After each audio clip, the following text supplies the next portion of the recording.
আসসালামু আলাইকুম ওরহমতুল্লাহ। রব্বি ইশরাহ লি সাদরি ওয়া ইয়াসসির লি আমরি ওয়াহলুল উকদাতাম মিন লিসানি ইয়াফকাহু কাওলি। রব্বি জিদনি ইলমা। আজকে একটা হাদিস নিয়ে আলোচনা করব আবু দাউদ শরীফের। আবু দাউদ শরীফের ৭৫৩৯ নম্বর হাদিস। সেটা হচ্ছে ওয়াহান সম্পর্কিত।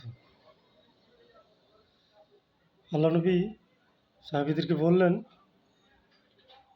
যে কিয়ামতের আগে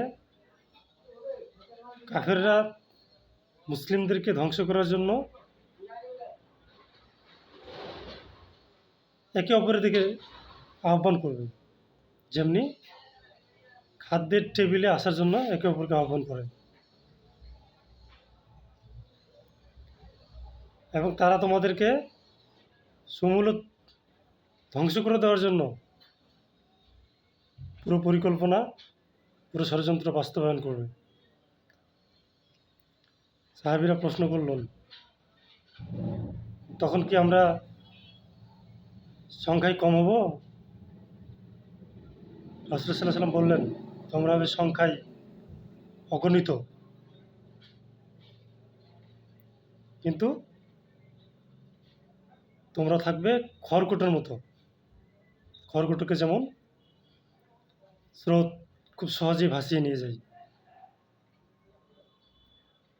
সাহাবীরা প্রশ্ন করলেন যে, ইয়া রাসূলুল্লাহ, এটা কেন? আমরা সংখ্যায় এত বেশি হব, অথচ খড়কুটোর মতো ভেসে যাব কেন?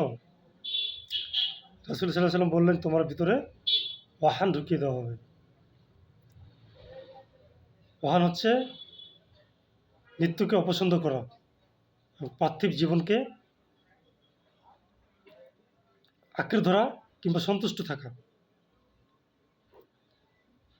আমরা আজকে দেখতে পাচ্ছি যে মানুষ হক থেকে কত পালিয়ে বেড়ায়, হকের মুখোমুখি হতে চায় না। হকের মুখোমুখি হতে গেলে তার মান সম্মান নষ্ট হবে, তার পারিবারিক জীবন নষ্ট হবে, সামাজিকতা নষ্ট হবে।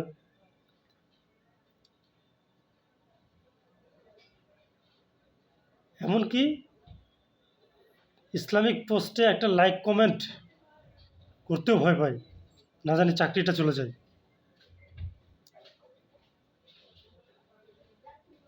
এটা হচ্ছে ওয়াহান, এটা হচ্ছে দুনিয়ার প্রতি